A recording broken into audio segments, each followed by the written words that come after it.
Este foro tiene el objetivo de que en esta ocasión investiguemos los temas o la metodología que deberá implantarse a la brevedad posible en los mecanismos de educación ambiental.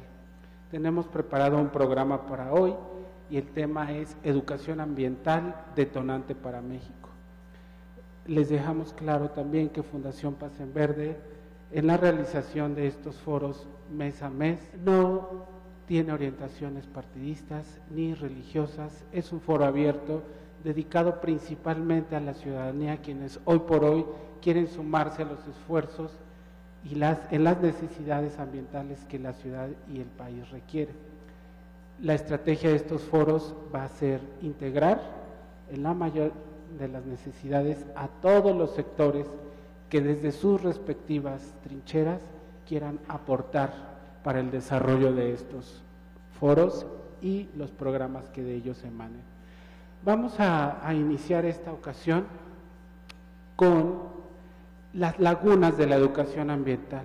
Hoy queda claro que la educación ambiental que vive el país pues está siendo mermada por varios enfoques. Yo quisiera que hoy, con los panelistas aquí presentes, sacáramos a relucir cuáles son esas lagunas que hoy primeramente estropean una educación y por ende una educación ambiental. ¿Hacia dónde es la ruta que tenemos que llevar? Y me gustaría que alguien tomara la palabra y quisiera hacer una aportación en el tema de las lagunas mentales. Acuérdense que tenemos que empezar por algo y hoy la basura, o mejor dicho, de manera científica, los residuos sólidos, son una problemática que compartimos con el Estado de México, como valle, como área metropolitana, y lo que necesitamos es eso. ¿Por dónde iniciamos con la educación ambiental? Principalmente en el manejo de los residuos sólidos. ¿Alguien quiere tomar la palabra?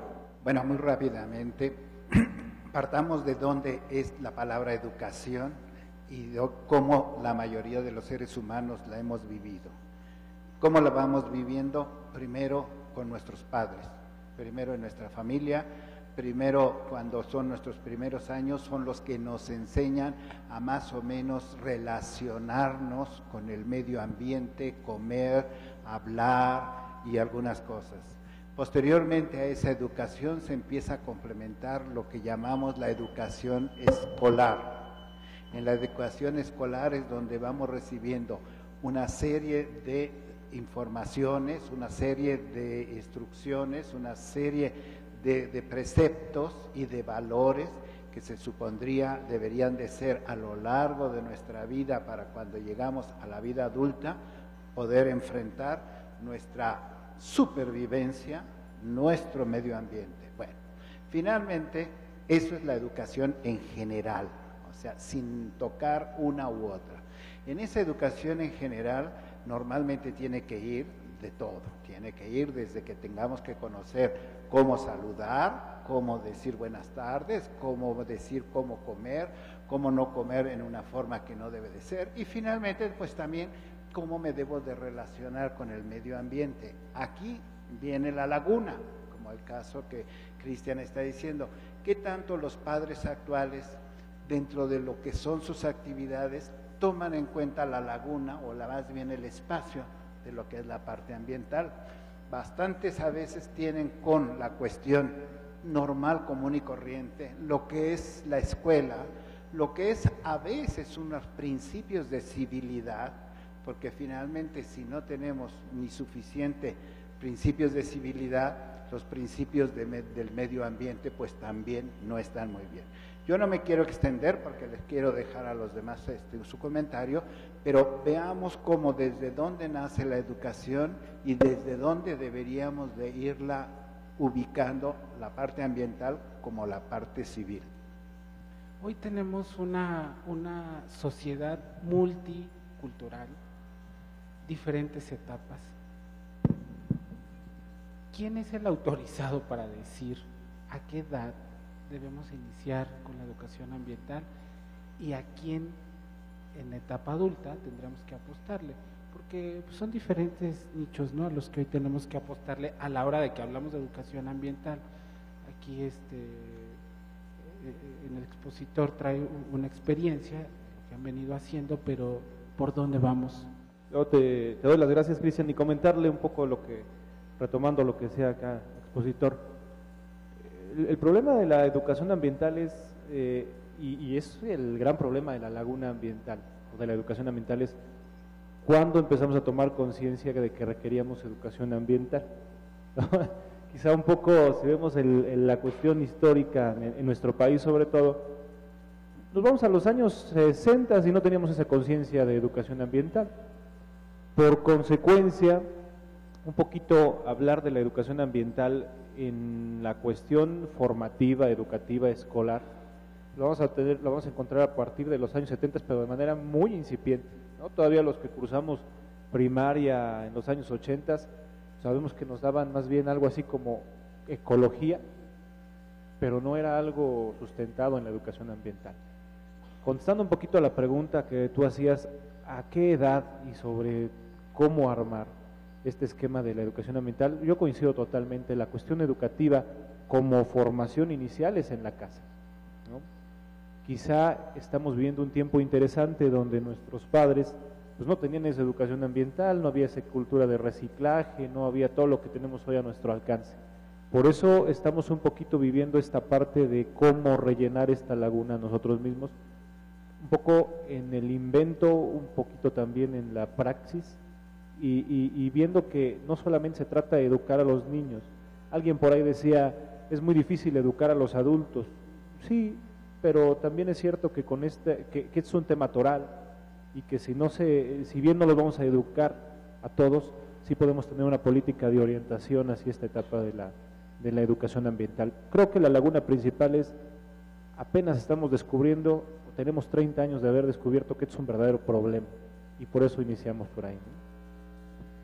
Claro, y redundando en estas lagunas, yo me pregunto, hoy la gente que quiere ser autodidacta tiene herramientas para, independiente de la edad que tenga, pueda iniciar o cursar estudios del tema que mejor le venga en gana.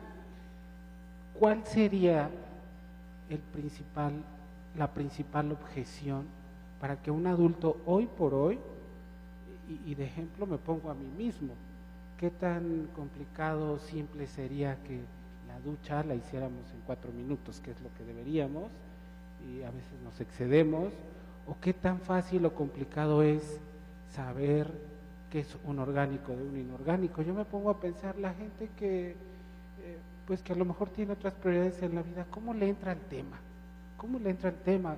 Si bien los niños tienen una edad propicia y son como esponjitas, ¿verdad? Entre 4 y 6 años de edad pueden absorber la información y empezar a tener una educación, pero y con toda la sociedad que hoy habitamos este planeta, y que no por no ser niños no dejamos de tener esa responsabilidad. ¿Por dónde empezamos con los adultos hoy? Porque los mecanismos de educación ambiental se vienen piloteando principalmente con los infantes. La sociedad, los que ya somos adultos, quienes generan estos residuos sólidos, las empresas, los gobiernos, ¿cuál es la responsabilidad que hoy tendrían que tomar para que entonces pudiéramos empezar a atender de fondo el tema? ¿Hasta dónde? Pues yo pienso que los que tendrían que empezar, yo repito, serían nuestros gobernantes, nuestros representantes de delegaciones, hacer campañas, porque pues no lo sabemos, ¿no? Una ama de casa, pues no sabemos qué es separar la basura orgánico y inorgánica, pero pues sí se puede. Tenemos que hacer campañas, ir a las escuelas. Los niños es una parte muy importante en esto, porque los niños están si están bien enfocados lo que está pasando en el país con los gobernantes, que Mancera, que Peña, van a estar más y están empapados en eso, pues que no sepan todo lo que está pasando en el ambiente y que corremos un gran peligro todos. también se pueden involucrar, y los niños pues están muy despiertos, y pues empezar, yo repito, a hacer campañas y darles conocimientos más a los papás en todo esto. Y pues no es nada imposible. ¿Tú has tenido experiencia, Pati, de atender o subir el tema con algún gobernante? Iniciamos en la delegación que vives en Benito Juárez. ¿Te has acercado con tus autoridades más cercanas y has tratado de indagar en el tema? ¿Qué respuesta tienen de ellos? Ahorita Parques y Jardines hemos estado presionando para que quiten todo lo de escombros, porque se está dando muchas obras, que levanten todo eso, que ahorita vamos a empezar a presionar que nuestras calles estén más limpias, no sé, que pongan más botes de basura, anuncios, para que nuestra delegación sea más bonita, más que bonita, que esté limpia, y que todos vayamos teniendo esa educación. ¿Por qué? Porque está muy fea, los aguaceros que están cayendo, los drenajes se están tapando. Entonces, yo creo que si no hacemos ese cambio, pues nos va a empezar a pegar a todos. Empezar a trabajar con el jefe delegacional, toda esa parte. Parques y Jardines, que a meter escritos que vayan a recoger todo lo que está tirado en las calles, a empezar a trabajar con los ambulantes de Portales, que empiecen a hacer limpiezas en Calzada de Tlalpan, hablar con los líderes, que no se provoque malo de ratas, porque todo eso nos hace mucho daño y nos pega a todos. A ver, Pati, ¿tú eres ama de casa? Sí. ¿Eres representante de una asociación civil? ¿Eres un ciudadano más de la Ciudad de México, del país? ¿En qué momento sentirías que estás recibiendo educación ambiental de parte de tu jefe delegacional? ¿Cómo crees que estarías tú recibiendo educación ambiental de parte de tu jefe delegacional? ¿Cuáles son las acciones que crees que a ti te hagan sentir que estás involucrándote en una dinámica de educación ambiental? Desde el momento que tocamos la puerta y nos hacen caso, que van a lo que solicitamos y van a recoger, como la basura. Teníamos un montón de basura ahí en lo que es la calle de Huipuzcoa, que estaban construyendo y ya estaba horrible esa calle. Hicieron caso, metimos los escritos, juntamos las firmas, Parques y Jardines por recoger todo. Esa es una iniciativa que tú promoviste. Sí. Tuviste buena recepción desde quien es encargado de realizar esas tareas. ¿Crees que faltaría algo más para que la educación ambiental va más allá de mantener limpio nuestro entorno? ¿Cómo crees que debería implementar un gobierno, en este caso local, la educación ambiental hacia la ciudadanía? Sería interesante, a lo mejor es algo que tenemos que explorar, y justamente para esto es el foro, pero yo pensaría que si yo le digo a mi jefe delegacional que tiene que podar o que tiene que limpiar o que tiene que atender la basura que genera la colonia, es parte de lo que la administración pública le compete. Pero ¿cómo podríamos decir que la administración pública está yendo más allá de los mecanismos que tiene que cumplir, como esos programas que son elementales? ¿En qué momento podríamos decir que estamos teniendo una educación ambiental quienes no somos infantes, quienes desconocemos del tema? Platicando un poquito de la experiencia de lo que estamos haciendo ya en el Estado de México, hemos organizado, sobre todo en los gobiernos municipales y desde el gobierno del Estado de México, pero desde este lado de las asociaciones civiles. Y quiero dejarlo muy claro por qué lo digo de esa forma. Se ha impulsado a través de varias asociaciones programas no solo de capacitación, sino de concientización de lo que se está haciendo, no solo con los residuos sólidos, sino con la contaminación del agua, sobre todo en el Valle de Toluca con la cuestión del río Lerma, con los fenómenos ambientales del aire en la zona del Valle de México y los municipios que tenemos aledaños. Lo que se ha hecho con un grupo de asociaciones a través, en primer lugar, de la Secretaría de Ecología a nivel estatal, y con varios municipios, experiencias locales, es la participación de asociaciones civiles en la concientización del tema. Nosotros mismos, siendo AC, nace muy ligada al gobierno del Estado. Hemos, por ejemplo, creado un cuadernillo de lo que lo hemos denominado educación ambiental. Este cuadernillo está disponible en la red. Es un ejercicio de reflexión donde hemos puesto los antecedentes de lo que es la educación ambiental. Un poquito hablamos de lo que son los retos a partir sobre todo de la década de los 90 con estos asuntos del Programa de Naciones Unidas para el Desarrollo, y a partir de ahí ver cuál sería la funcionalidad del gobierno, no solamente en la prestación de servicios públicos, como bien lo indicas, sino más allá en la parte de concientización al ciudadano.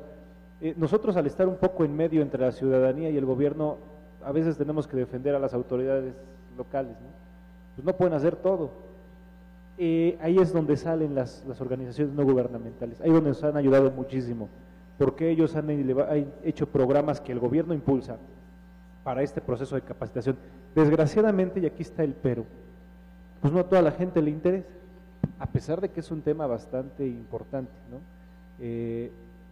Quizá nos hace falta explorar un poco más las técnicas de cómo atraer la atención de la ciudadanía. Es cierto, hay mucha gente interesada, pero no es la meta que nosotros queremos. Cuando hablamos, por ejemplo, de la limpieza del río Lerma, pues mucha gente lo da ya por un río muerto, cuando, si bien es cierto, pues a lo mejor sí, todavía hay posibilidad de rescatar algunas cosas, ¿no? Entonces, ahí están los ejercicios que estamos haciendo con organizaciones civiles, con el gobierno del Estado, y es un poco ahí por donde queremos entrarle a la educación ambiental. No creo que sea todo, pero sí queremos en primer lugar llamar la atención. Eso es lo que queremos. Muy bien, y hago este enfoque por dos razones. He leído la ley de residuos sólidos, creo que 5 veces, de pe a pa. Solamente encontré 2 artículos que hacen referencia a la educación ambiental. Y uno es el artículo, ahora les digo que aquí tengo la ley,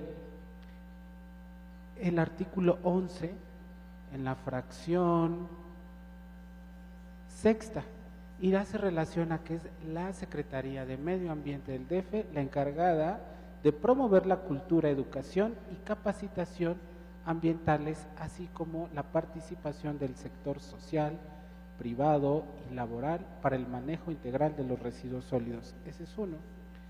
Y el segundo hace referencia a la Secretaría de Obras, hasta donde el gobierno de la ciudad ha logrado cumplir estos 2 rengloncitos que hace mención el artículo 11 en su fracción sexta.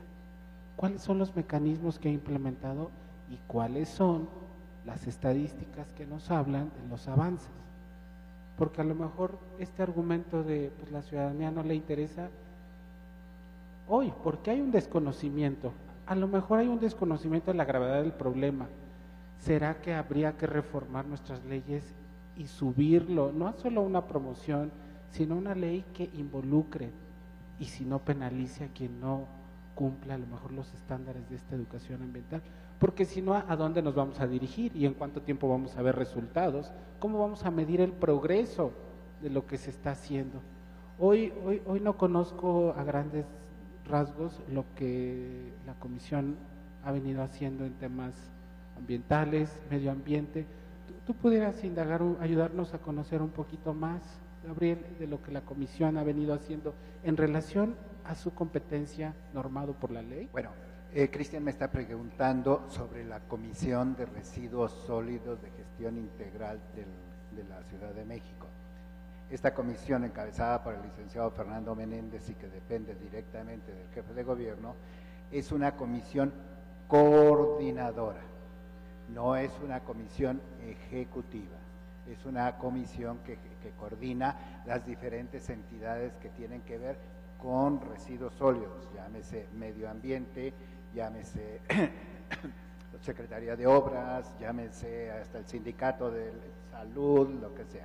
Entonces, como tal, no es una comisión que ejerce la acción, sino propone una serie de situaciones o entra en diálogo con otras. Siguiendo lo que tú decías, en la ley dice ahí que es la Secretaría del Medio Ambiente, y sí es cierto, se lo comentaba yo a Eric, en cierta manera sí hay una dirección de educación ambiental que hace su trabajo, conozco bien a la que lo encabeza, lo hace fundamentalmente en las escuelas públicas que pertenecen al gobierno del Distrito Federal. Lógicamente se mantiene en el área de lo que se llamamos reciclado, en que se separen los residuos, que la basura no es revoltura, que en fin, toda una serie de cosas, y hace un cierto trabajo. Siguiendo lo que decía él también, los gobiernos, si no tienen, la mayoría no tienen recursos, aún los ricos, para hacer muchas cosas. Y esto es cierto, aquí la participación ciudadana debería de ser fundamental. Ahora, en esta ciudad de 9 millones de habitantes, y estoy hablando la ciudad, no estoy hablando la zona metropolitana, pues yo creo que hay una gran cantidad de escuelas, lugares, empresas, comercios, restaurantes, toda una serie de cosas donde se puede hacer educación ambiental. Yo me tocó el año pasado una educación ambiental en un restaurante que nos pidieron al respecto de los residuos sólidos, cómo debería de ser para los diferentes cocineros, garroteros, meseros, cómo deberían de manejar los residuos orgánicos, que la mayoría en un restaurante es orgánico, pero también hay inorgánico, y fue una sesión larga, pero finalmente, vuelvo a decir, es trabajo de la participación ciudadana. Si uno espera que la Secretaría del Medio Ambiente vaya y haga eso, no lo va a hacer. Ahora, ya nada más para terminar una cosa. Normalmente también, volviendo al caso, ¿cómo aprendemos? Aprendemos con gente que sabe, no con gente que no sabe. O sea, hay que partir del principio de que nadie da lo que no tiene. O sea, hay niños que son mal educados porque hay que decir que sus padres son mal educados, así de claro. O sea, sus padres no tienen capacidad de darle educación en comportamiento, tampoco se lo van a dar si no saben en medio ambiente. ¿Por qué le van a dar en medio ambiente? Y yo nada más para terminar y complementar lo que Patricia decía, tenemos que exigir a las autoridades. A las autoridades, en la lista de prioridades que tienen las autoridades, la más hasta abajo se llama basura. O sea, las autoridades dicen, primero pues le pego a la seguridad, segundo le pego al transporte, tercero le pego no sé a cuántas cosas. Pero cuando uno revisa sus prioridades, la más baja es basura. Y creo que cualquiera de ustedes, si estuviera dirigiendo una entidad, también diría, mira, lo que menos me importa ahorita es la basura. Me importa que no se me vaya la luz, que se pague esto, que se, en fin. Entonces, pero ya siguiendo y terminando con ella, es, pues si ellos lo tienen en la prioridad acá, nosotros como ciudadanos tenemos que ir a provocar, tenemos que entrar con el delegado, tenemos que entrar con la persona que es de obras, de jardines, de lo que sea, y aunque no les guste, presionarlo. Lo que nos falta mucho en México es participación ciudadana. Quisiera que nos compartieras un poco dentro de esta experiencia que vienes desarrollando, Emanuel, si encontraste algunas lagunas en el mecanismo que estás implementando de educación y cómo las has logrado eliminar. Fíjate, bueno, hablando un poquito sobre las lagunas, en este momento los mexicanos, que ya nos encontramos en una etapa adulta, no tenemos una laguna, tenemos un océano, y tú puedes preguntarle a la mayoría de la gente en casa y tiene un océano en donde está nadando totalmente sin saber a qué orilla irse. Cuando tú te llegas y te enfrentas directamente a una escuela, el primer paso y la primera barrera que te vas a enfrentar son los maestros. Es el interés sobre quien recoge la basura y quién se la lleva para poder comprar, pagar o hasta poder obtener dinero al vender los materiales que se están reuniendo. Y esa es la primera preocupación de la gente que está allí, por la cual uno no puede entrar a dar buena educación, o al menos la educación ambiental. ¿Qué otras lagunas te encuentras? Durante muchas horas y mucho tiempo que estuvimos trabajando en las escuelas, te empiezas a dar cuenta que la educación ambiental la tratan de involucrar con otras materias para poder librar ahora sí que esos pequeños detalles que tienen en su programa, lo meten junto a geografía, junto a no sé qué, y solamente lo hacen como tarea. como tarea te voy a decir que me digas que tienes una plantita en tu casa, o cómo se llama tu perrito, o cómo cuidas a tu perrito. Y sobre eso está la educación ambiental. La educación ambiental en la escuela las puedes encontrar desde lo más básico, que para ellos cuidar una plantita es hacer crecer frijoles en un frasquito. Mas no te dicen cuál es su importancia dentro, sino tú tienes tantos papeles. Nosotros hemos descubierto, y lo que hemos querido intentar es que las escuelas empiecen a ver, primero, no el material que vas a traer de afuera a tu escuela, sino cuál es el material que estás obteniendo aquí. Si en el recreo te venden coquitas de lata, si te venden botellas de agua, si te venden las frituras, y todo eso es basura que si tú lo puedes ir separando, ¿para qué vas a traer botellas de PET y muchísimas cosas más a la escuela donde las vas a tener incrementándose ahí, y quien llegue y te compre el producto, simple y sencillo le va a dar el dinero a una persona que ni siquiera va a ayudar a tu estructura?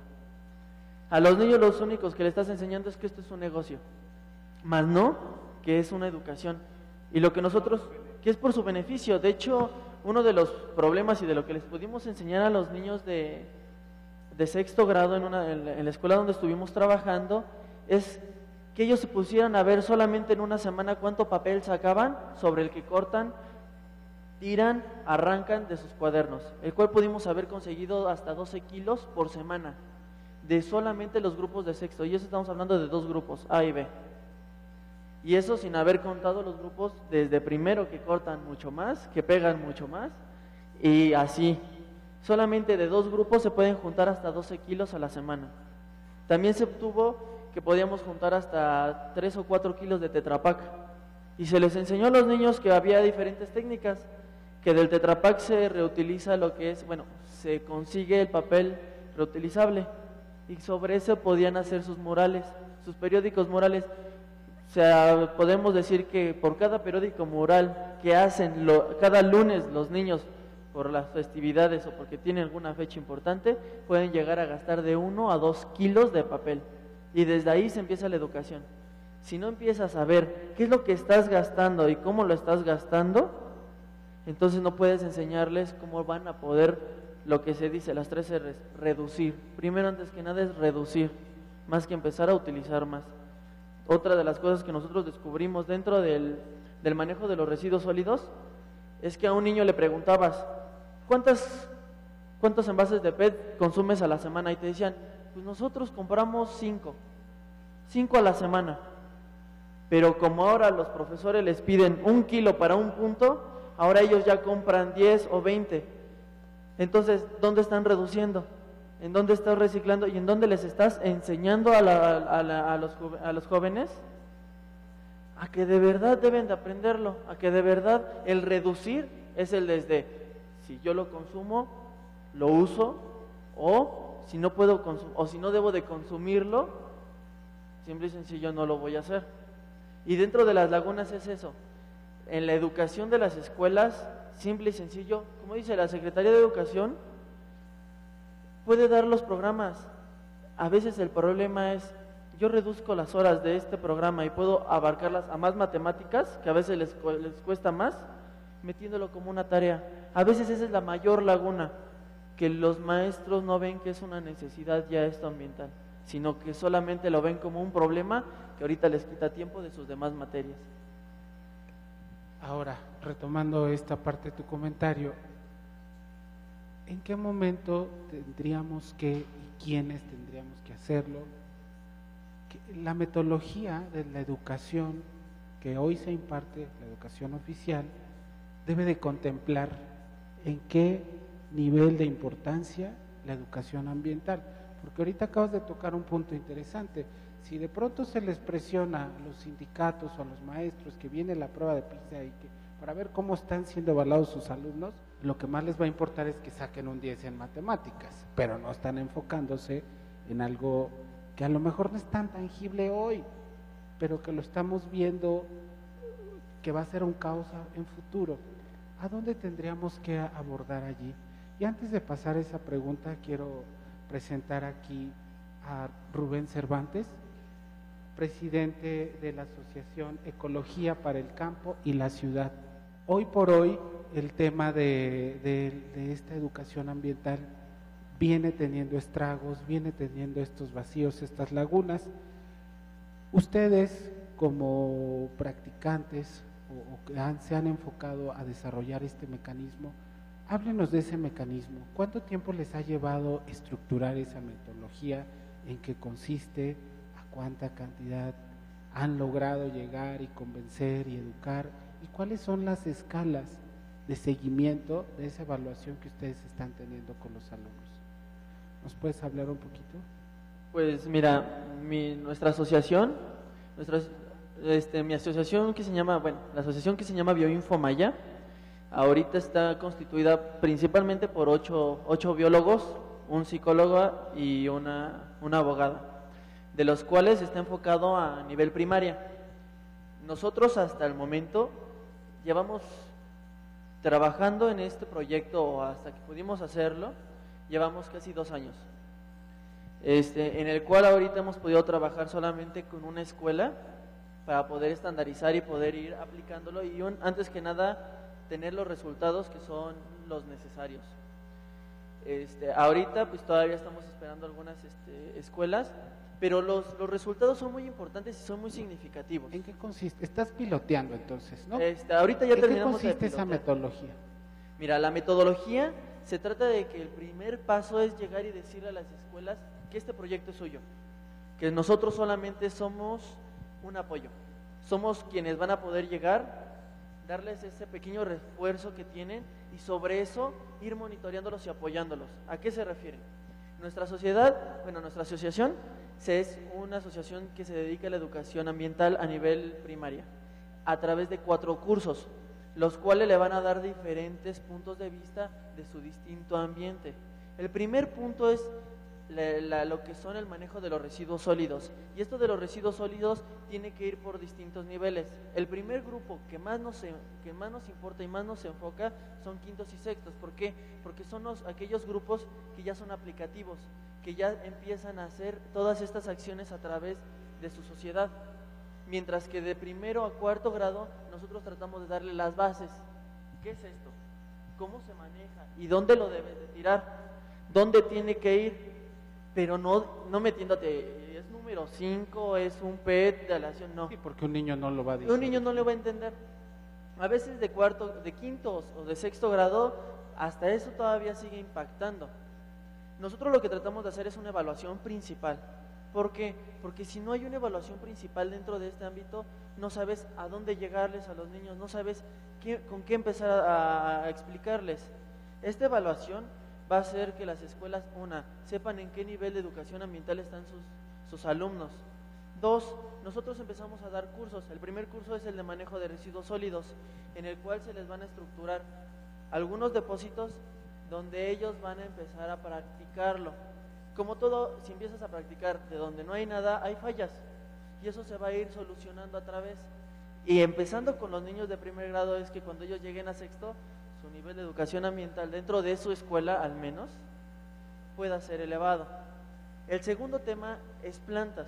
De hecho nosotros nos llamamos Bioinfo Maya porque parte de los cursos están en nombre maya, que de hecho el de plantas es Xochipitl. Esto ayuda porque muchas escuelas a veces son mucho cemento, de lo cual a veces las plantas y la construcción, las construcciones no lo han permitido, pero muchas escuelas que tienen totalmente destruidos sus jardines a veces son lugares donde hay puro basureros, y nosotros lo que tratamos de hacer es empezar a implicarles que el cuidado del medio ambiente, al menos dentro de su escuela, les va a dar una imagen que les va a convenir a ellos. Cómo se ve tu escuela es cómo te ves tú, cómo te tratas de ver y cómo la vas cuidando es cómo te vas sintiendo. La siguiente es sobre los animales, que esto es un poco más general sobre el maltrato que existe en este momento. Y más porque, como les decía, a veces nos tocó escuchar a profesores que su tarea era de cómo es tu mascota, cómo cuidas tu mascota. Y a veces escuchabas, y el niño llega a la escuela y dice, ay, yo cuido a mi mascota y lo quiero y lo baño. Y va saliendo de la escuela y va y patea al perro. Y dices, bueno, ¿dónde está esa educación? Va más allá de eso, ¿no? Y como dicen, a veces todo eso viene de los padres. El último es el cuidado del agua, que al final de cuentas todo debe de ir ligado. Si uno contamina con residuos sólidos nuestro lugar donde vivimos, se van a contaminar las plantas. los animales no van a poder subsistir y al final de cuentas el agua va a estar en mal estado. Eso hace que todo esté ligado. ¿Para qué? Para que al final de cuentas lo que nosotros tratamos de proponer es que haya una feria ambiental y que las escuelas tengan esa costumbre de celebrar o de al menos aplicar y de festejar que ellos están en un ámbito ambiental, aparte de llevar un seguimiento sobre la basura y sobre todo lo demás. Pero eso es lo principal. De ahí en fuera se habla con los padres, se hacen juntas y se dice, ok, si usted nosotros no llegamos, le decimos, si usted no lo va a hacer en casa, al menos no quita al chamaco. No, les decimos que ellos empiecen a participar, a que ellos cuiden su mismo ambiente como familia y en su mismo hogar. Y habría que hacer talleres entre padres e hijos, porque la educación que ustedes generosamente les imparten a los niños tendría que ser replicada en casa por los papás para que tenga una fortaleza dentro de su educación. ¿Cuáles son los mecanismos que les ayudó a ustedes a implementar esta metodología? Porque me queda claro que no encontraron el hilo negro ni tuvieron que haber ido a Marte y regresar. Es una metodología compleja, pero a la vez sencilla. ¿Cómo encontraron esa fusión para que ustedes pudieran llegar a los niños? Pues lo primero que se hizo, lo primero que se instituyó, era a veces a lo personal. Creo que a veces uno que va desde el kinder hasta la universidad, llega un momento donde ves tanta información que no lo captas. Llega un momento donde es tanta información que muchos puntos se te van. Pero cuando tú empiezas a aprender haciendo, el niño modifica, y eso en la psicología varía mucho, porque tienes que ver, dentro de las escuelas primarias se divide en 3 grupos, primero y segundo, tercero y cuarto, y quinto y sexto, de los cuales van tomando cada quien su nivel. A un niño de sexto tú le puedes meter información que puede comparar con pocas imágenes y él lo va a entender, igual que quinto y sexto, y ellos lo van aprendiendo. Tú le enseñas a reutilizar a un niño haciendo una cartera de cartón. Tú le enseñas a reutilizar o reducir a un niño cuando una hoja la utilizas en 2, o como nosotros estábamos haciendo en las escuelas, todo el empaque de Tetra Pak que se utilizaba, se mandaba a una caja y después se mandaba a tratar de hacer papel reutilizable que se hace en una cubeta con agua. De hecho no tiene una gran ciencia, y ellos lo aprenden, y con eso ellos pueden hacer sus periódicos murales que tanto les cuentan en sus clases que tienen. Otra, nosotros, a través de la psicóloga que nos está apoyando, que es parte de la sociedad, ella leyó lo que es todos los programas.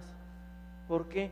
Porque nosotros no podemos llegar y modificar el programa que hay, si nosotros somos la ayuda y la base para poder nada más constituir lo que falta en estos programas. Entonces nosotros llegamos a leerlos, instituimos los programas, y si a los niños de primer grado les enseñan a hacer frijolitos, nosotros les vamos a explicar cómo nace ese frijolito, cómo se tiene que crecer, por qué necesita agua. Entonces se les da una explicación un poco más a fondo. A los niños de primero se les enseña a veces con un cuento, con imágenes, a veces siendo muy gestuales nosotros. ¿Por qué? Porque ellos son totalmente visuales, pero ellos han aprendido que si tú les das la mano, ellos te darán la mano. ¿Cuánto dura esta sesión y cuántas veces a la semana? Cada taller está hablándose de 2 semanas. Este taller se habla de dos semanas. Que es uno de los 4 niveles que tiene. Que es uno de los 4 niveles. Pero cada taller va a abarcar de 1 a 2 horas por semana. ¿Por qué? Porque en la primera base. ¿Cómo lograste que te dieran espacio? Antes que nada se trata de ubicar a la gente, porque hay veces que se complica porque dicen, es que yo tengo tareas de esto, yo tengo que cubrir con esto. Entonces, por eso el primer punto es sientas a todos los maestros y les dices, a ver, este es su programa, esto es suyo y se va a quedar con ustedes. Los temas abarcan fósiles, abarcan todo lo que ustedes van a abarcar en sus programas. El programa dice que tú le tienes que dar tantas horas. Yo no te voy a quitar tu tiempo, pero de tus 10 horas que tienen que tener de educación ambiental al año, o de las 20 que tienen que tener, yo solamente te voy a quitar 2. Entonces nosotros al final hacemos que los maestros nos tomen como parte de sus clases. Claro. ¿Por qué? Porque si a nosotros no nos toman como sus clases, ya llegaste, sí, ahí te dejo el grupo. Se van, se retiran y el grupo empieza a hacer un relajo porque ya no está la persona autoritaria. Que claro, si los empiezas a manejar, los niños empiezan a aprender y a interactuar. Pero al final de cuentas, tú haces que el maestro esté ahí y que el maestro interactúe. Sí, me puedo atrever a decir que puede ser inclusive más dinámica la forma en que aprenden con ustedes que con la metodología ortodoxa que reciben los niños. Y la idea es esa, que los mecanismos que hoy son ortodoxos y que no están dando resultado, sean modificados para que podamos tener avances, ¿no? Esa es como la idea, es a donde queremos ir ahondando y queremos también fortalecer, porque bueno, desde aquí a lo mejor no podremos hacer mucho, pero sí podemos levantar la voz y hacer conciencia de mecanismos como estos que pueden ser implementados, no en una escuela, ¿por qué no empezar por diferentes entidades y empezar a medir escalas y por qué no? Hay propuestas que se han subido con la Secretaría de Educación Pública, tener que institucionalizar este sistema para que se logren los objetivos.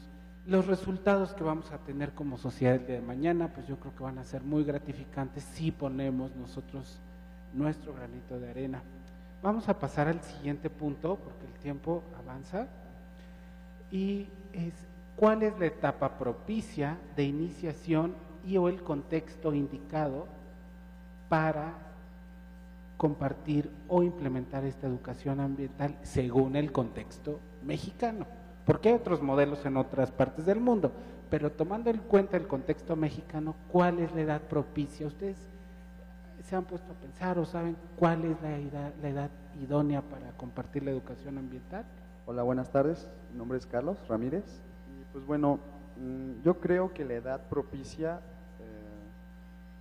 no te puedo decir es a los 2 años, es a los 3 años o es a los 6 años. Yo creo que A los 30 o o a los los 40. 30 o a los 40, ¿no?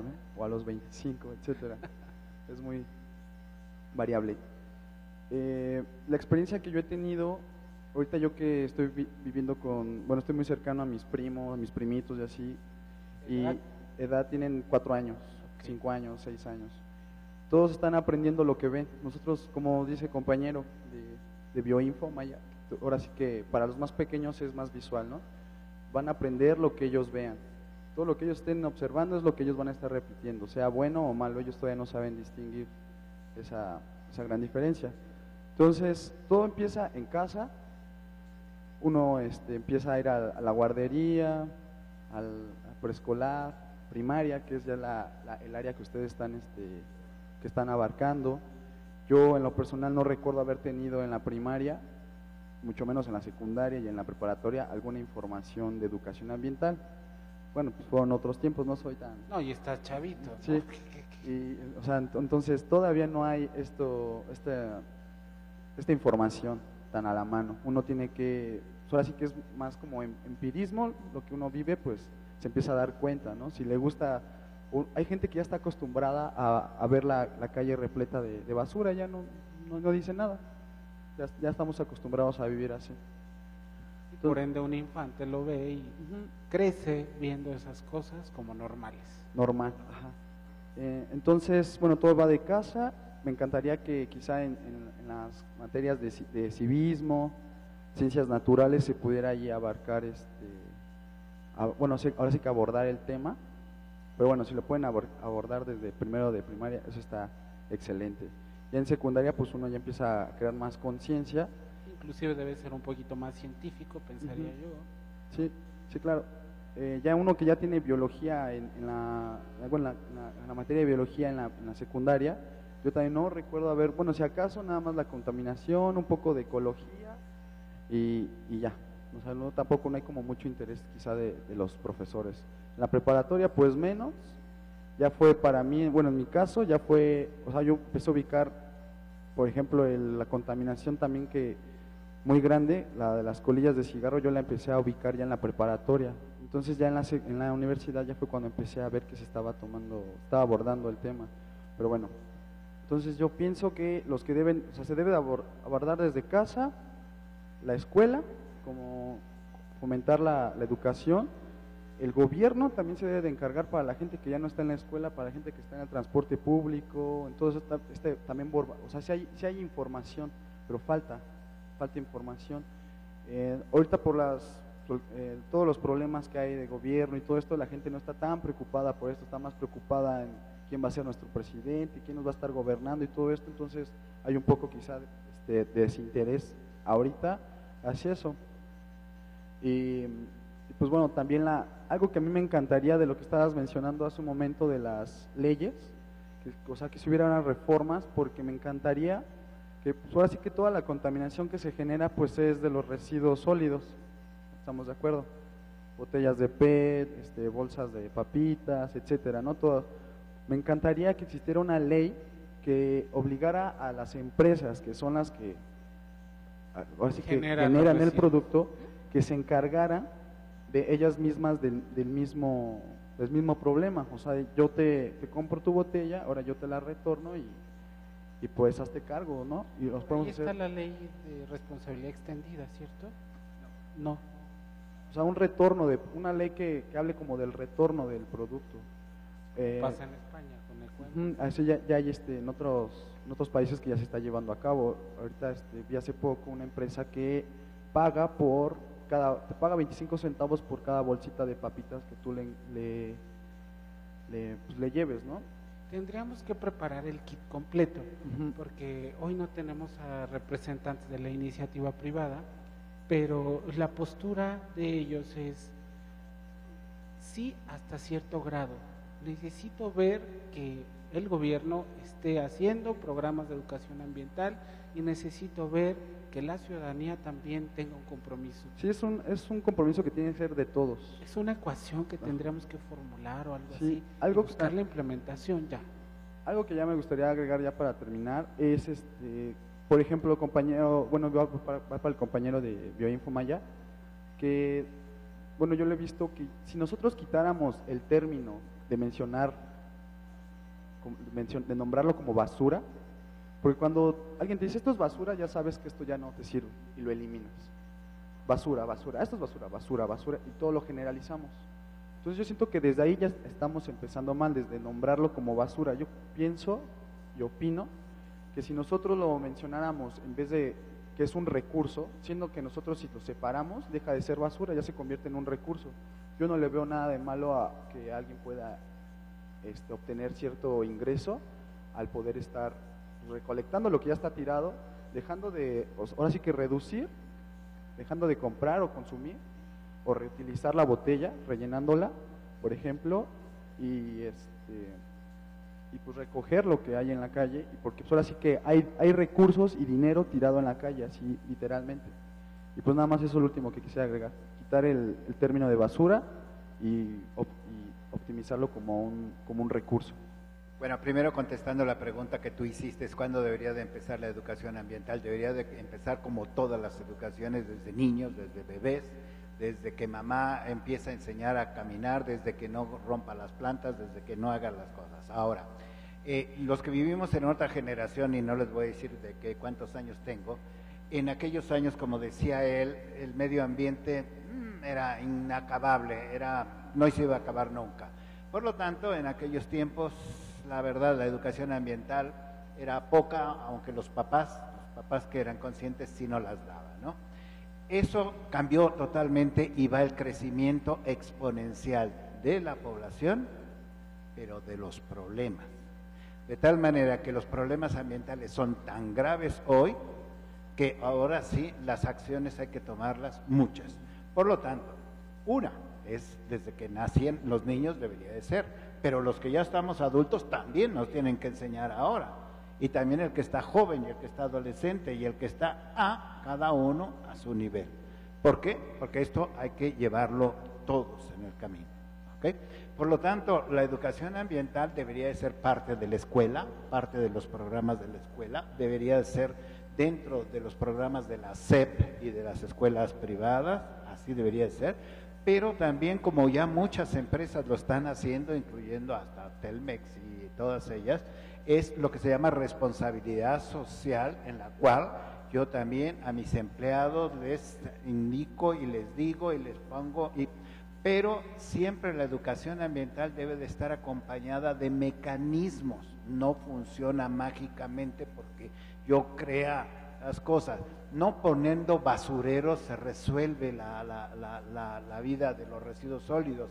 Hay mucha gente que cree que lo que faltan son basureros. No, el problema no es tener basureros, el problema es tener todo el sistema que lleve los residuos hasta su reciclado. Y ahora, para no extenderme más, te contesto. En México no existe una ley de responsabilidad extendida. Se supone que hay en la ley que él mismo leyó y la que hay, la federal, dice hay una responsabilidad compartida, la cual está compartida entre todos. Eso es muy discutible y no vamos a discutirla ahorita. Es compartida desde el consumidor, yo mismo, yo en este momento tengo responsabilidad por esta botella, yo. Tiene responsabilidad el comercio que me la vendió, tiene responsabilidad la empresa que lo envasó, tiene responsabilidad todos. Ahora, lo que quisiéramos es que alguien pagara. Ahí viene el problema. Entonces, nosotros como ciudadanos decimos, no pagamos porque la recogida de la basura es gratis en este país.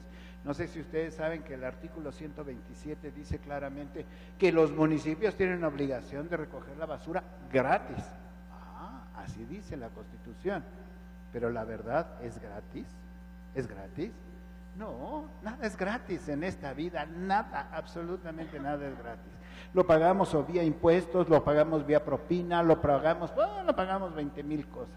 Por lo tanto, pero el consumidor, yo me hago loco y digo, esta botella, si ahorita la tiro ahí en el recipiente, yo ya resolví mi problema. Ahora, hay mucha gente que dice, ¿y por qué Coca-Cola no viene y la recoge? Es lógico que Coca-Cola dice, mi vocación no es recoger botellas, mi vocación es hacer Coca-Colas, pero estoy dispuesto a participar, sí, en que se recicle, siempre y cuando esté el mecanismo.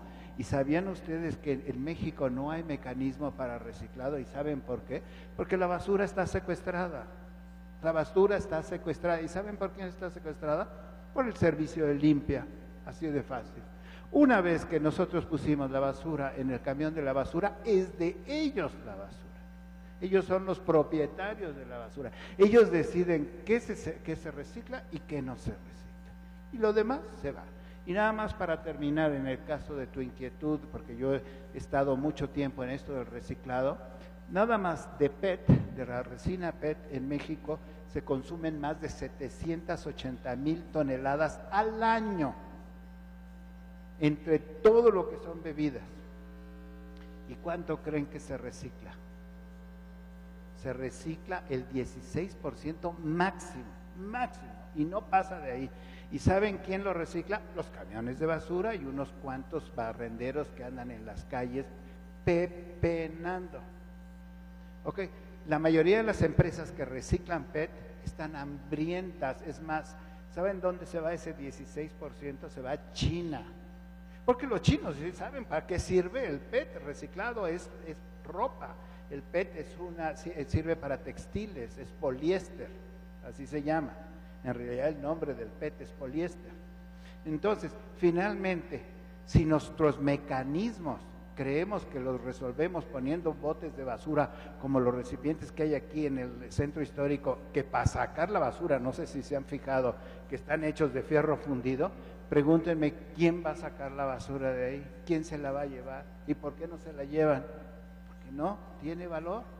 Entonces, no es haciendo una ley en que ahora Coca-Cola diga, pues tú vas a ir por todas las botellas que vendiste, y va a decir, ¿y por qué yo? Pues todos los que consumieron la Coca-Cola, ¿qué van a hacer? Y los comercios que la vendieron. Y ya nada más para terminar, en Europa sí, en algunos países contados, Suiza, Suecia, Holanda y 2 que 3 más, hay lo que se llama la responsabilidad extendida. Y la responsabilidad extendida es la siguiente: al fabricante del envase o del residuo, si es un auto, si es una televisión, si es una Coca-Cola, si es una silla, se le cobra un impuesto por haberlo producido. y ese dinero sí se va a una bolsa especial, no a la bolsa general del gobierno donde hago lo que quiero con el dinero, y ese dinero es un dinero que se maneja nuevamente, regresa a las municipalidades, regresa a los recicladores, porque el reciclado no es tan buen negocio como parece. Mientras tú tengas abundancia de petróleo, estrictamente es más barato quemar petróleo que hacer otra cosa. Entonces, por lo tanto, tienes que subsidiar el reciclado. Entonces, si tuviéramos un mecanismo de esa manera, en donde por cada situación que yo hago, ese cable va a tener que ser reciclado algún día, esta silla va a tener que ser reciclada algún día, en fin, todos los autos, ustedes imaginarán cuántos autos viejos hay en México y se han preguntado dónde van a terminar. Y muchos, y es fierro, y es un buen fierro, pero ¿por qué no se recicla? Porque los mecanismos y los conflictos de intereses están de tal manera de que yo no te lo doy. Ya nada más para terminar, de 100 kilos que nosotros ponemos en el camión de la basura, 100, nosotros aquí en México, 92 los estamos enterrando. Solo 8 kilos fueron pepenados en el camión de la basura. Y los otros 92 kilos están en el relleno sanitarios ahora todos ahí, enterrándolos y enterrándolos. Sí son recursos, siguiendo lo que tú dices, sí valen, tienen valor y podrían hacerse muchas cosas. Pero mientras tengamos estos mecanismos, no vamos a hacer mayor cosa. Ahora, el reciclado de pepenado, ¿saben ustedes cuántas botellas de estas se necesita para hacer 1 kilo? Estas botellas pesan 16 gramos, 20 gramos. Necesitan más de 30 botellas para hacer 1 kilo. ¿Y saben cuánto les dan por 1 kilo en el mercado actual? 4 pesos. ¿Se imaginan cuántas veces tienen ustedes que agacharse y buscar botellas para tener 30 botellas y les den 4 pesos? ¿Cualquiera de ustedes se dedicaría a ese reciclado? ¿Verdad que no? Si es más, los pepenadores ya prefieren mejor hacer otra cosa, entre ellas pues, hasta robar. ¿Por qué? Porque no deja así el pepenado de una cosa por otra cosa disperso. El problema de la basura es que dispersamos la energía. De esta que era resina originalmente, la multiplicamos 1,000 millones de veces por más botellas y ahora hasta queremos botellas más chiquitas y queremos botellas para los niños. Por lo tanto, estamos multiplicando el problema. Con esto le dejo la palabra a otro de los participantes. Escuchamos a Rubén Cervantes. Bueno, buenas tardes a todos los panelistas. Gracias por habernos invitado. Yo soy Rubén Cervantes, Ecología para el Campo y la Ciudad, hace la asociación en la que estamos elaborando. Miren, el asunto de la educación ambiental es un problema serio, porque no cualquiera le entra y no todos establecen el método adecuado para entrarle, porque la gente normalmente está muy ocupada en sobrevivir, en ganar para comer, en buscar una vivienda, buscar un empleo, tener un salario digno. De tal suerte que la gente que se trate de dedicar al asunto de la educación ambiental se encuentra con el tope principalmente con la autoridad. Cuando trata de meter el programa a la escuela, los maestros piensan que les va a quitar el trabajo o que los maestros no son lo suficientemente capaces para abordar el problema o que el programa diseñado en la Secretaría de Educación Pública no es capaz. Entonces ahí se encuentra uno con la primera barrera.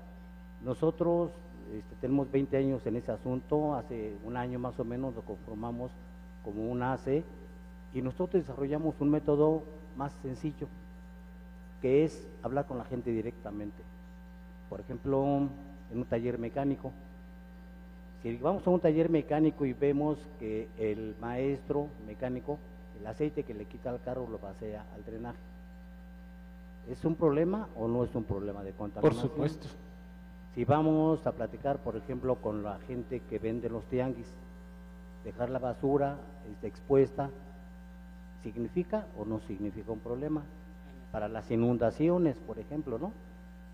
Si vamos a donde quiera que vayamos, en la rama de la construcción, con los obreros, con las amas de casa, si nosotros pensamos que una ama de casa no puede contribuir, pues sí contribuye y puede contribuir muy eficazmente a combatir el problema del calentamiento global, pero el ama de casa no lo sabe. Lo único que hace es prender su licuadora y no sabe, para generar esa electricidad, qué tanto gas o qué tanto petróleo, qué tanto diésel se quemó para generar esa electricidad. Conecta su plancha para planchar un pañuelo, no debe de hacerlo así, debe de planchar en una sola vez la mayor cantidad de ropa posible y aprovechar todo el calor que sea posible en esa planchada. Nosotros desarrollamos un método que tiene que ver con acudir a todas partes, a las unidades habitacionales, a los parques, a los jardines, a los talleres. Tenemos un programa, por ejemplo, para obreros. En el asunto de la rama de la construcción. ¿En qué consiste ese programa para obreros? Para obreros tiene que ver con el uso de la electricidad, con el uso eficaz de la electricidad. Por ejemplo, si no están usando un aparato, que lo apaguen, están ahorrando electricidad. Si no están usando un taladro, una máquina, cualquier cosa que no estén usando deben de apagarla. Salen de su vestidor, que apaguen la luz de su vestidor. Si no están oyendo la radio, a veces tienen prendida la radio y tienen la máquina encendida, entonces la radio no la están escuchando. O si están en el comedor, todo el mundo está hablando y no están viendo ni la televisión ni están oyendo la radio, y están usando electricidad inútilmente, están desperdiciando. Entonces el programa es muy amplio, es muy vasto, no es nada ortodoxo, porque nosotros lo que hacemos es pasarle primero, le voy a platicar un poquito del método. Pasamos que quiero entender, está dirigido a la edad adulta, a las diferentes facetas en que se desarrolla hoy un ciudadano, pero ya en la etapa adulta. Así es. Realmente abarca a todos, porque vamos con los jóvenes, y con los jóvenes lo primero que los motivamos, lo que decía el compañero, los motivamos a que guarden sus botellas, que no las dejen tiradas en el suelo, que todos los libros son reusables o reciclables, todo, absolutamente todo. Las llantas, están haciendo impermeabilizante para llantas, pero el programa es muy vasto. Mire, nosotros lo tenemos puesto, el proyecto en dos lugares diferentes, porque nosotros lo que pretendemos es llevar a toda la gente. Necesitamos equipar un espacio y necesitamos tener gente disponible para propagar. Nosotros llamamos promotores ambientales, que es difícil, sí, pero no nos queda de otra. ¿Dónde están operando? ¿Dónde están piloteando estos? Mire, nosotros tenemos propuesto en la delegación Gustavo Madero un plan, el plan piloto, que es el número 1, el segundo en Iztapalapa y el tercero en Cuauhtémoc. Entonces ahí tenemos 3 propuestas para habilitar 3 centros de capacitación y adiestramiento para la población en general. Llega ahí quien quiera, quien se sienta comprometido, pero lo más importante es que nosotros vamos abriendo conciencia. Nosotros les enseñamos, por ejemplo, les voy a dar un ejemplo, le decimos a la gente, si usted está bajo un techo de cemento, ¿siente el calor a pesar de estar bajo el techo? Dice sí. Y si usted está debajo de un árbol, ¿siente la diferencia? Ah, claro, la siente porque el árbol absorbe el calor que está en su entorno y el cemento no, el cemento guarda el calor y lo transmite. Entonces es más importante ponerse bajo un árbol que bajo una losa de cemento. Entonces, y la gente le comienza a entrar la conciencia, le comienza a entrar la verdad de qué es lo que está pasando. Mucha gente no lo hace no por maldad, sino porque no tiene información, no tiene esa formación que va a crear, que crea la educación y que a la postre va a crear una cultura del medio ambiente, que es muy importante. Si no entramos por ahí, todos los países han erradicado sus males a partir de la educación, a partir de erradicar el analfabetismo. Todos los países del mundo, llámese Cuba, China o México, debió de haberlo erradicado ya, pero el analfabetismo sigue existiendo en nuestro país. Entonces, si nosotros comenzamos por alfabetizar ecológicamente a la gente, van a entender muchas cosas. Esto quiere decir que en México somos analfabetas ambientalmente hablando. Ambientalmente sí, cierto, sí lo somos, desgraciadamente. Y los problemas de gobierno no abarcan este asunto. Los programas de gobierno son para la foto.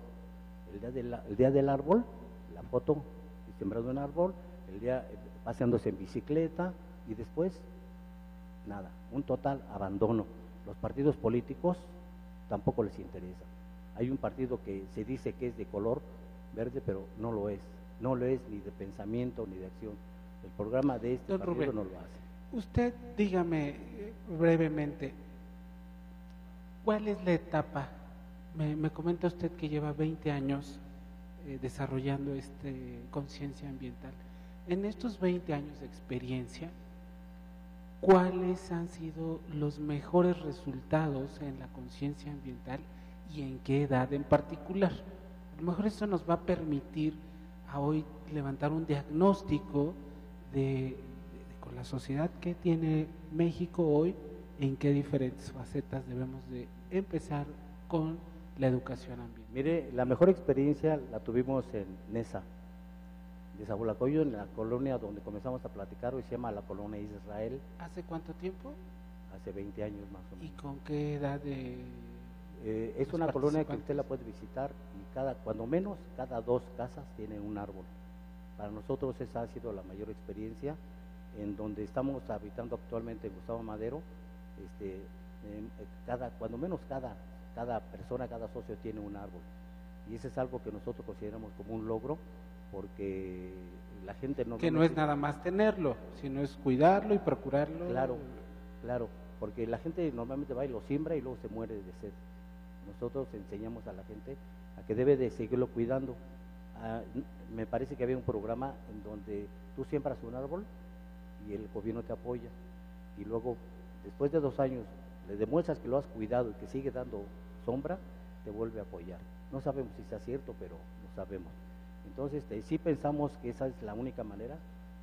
Si no educamos a nuestra gente, a la población en general, sobre este asunto, ya tenemos un problema que se llama calentamiento global. La gente que hoy tiene un árbol, por ejemplo, en esta zona de la que me habla, ¿qué edad tenía cuando usted los invitó a poner un árbol? Tenía 1 mes, 2 meses actualmente. No, los ciudadanos, ¿qué edad tenían? ¿Adultos, niños? No, todos, porque involucramos a todos. ¿Usted involucra a todas las familias? En las unidades habitacionales involucramos a todos, y a todos los involucramos a que los cuiden. Y ahora actualmente, bueno, pues se puede ver ese lugar, hay 200 árboles en una unidad habitacional. Entonces, sí consideramos que ha habido un logro, pero no es suficiente, porque la población es cada vez más.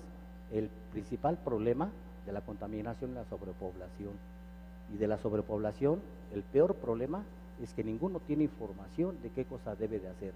No sabe que los rayos ultravioleta nos están esterilizando a todos los seres humanos. Y usted esta información la comparte con los adultos principalmente. Así es. ¿Ha tenido buena recepción? Hay buena recepción. Lo que no hemos podido tener es continuidad. ¿A qué se debe?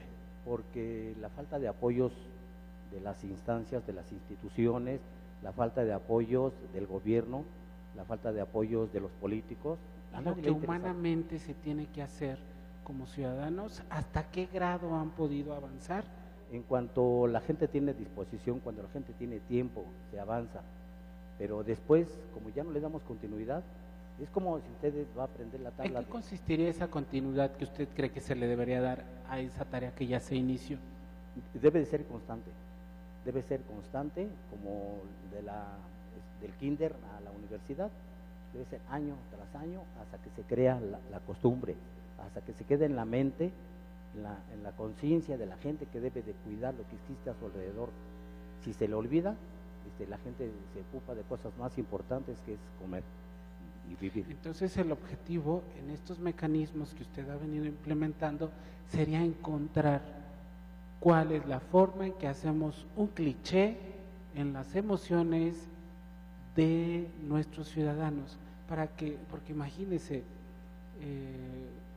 incubar un proyecto con un ciudadano y que esperamos ver resultados en 30 años, pues va a ser tanto una inversión en tiempo muy grande y una inversión en recursos que no se tienen ni siquiera previstos para ello desde la federación, y entonces el esfuerzo no va a tener una ruta específica. Lo que hoy necesitamos es encontrar la forma en que a lo mejor con el primer contacto de conciencia que logremos con 1 o 2 o 3 ciudadanos, pero sea un contacto que haga cliché con la vida de este ciudadano y voltee y diga, no me voy a hacer ambientalista, no me voy a hacer consciente de este tema porque sea moda, sino porque en realidad es una necesidad y voy a verme beneficiado en el ahora y se verán beneficiados en el mañana las siguientes generaciones.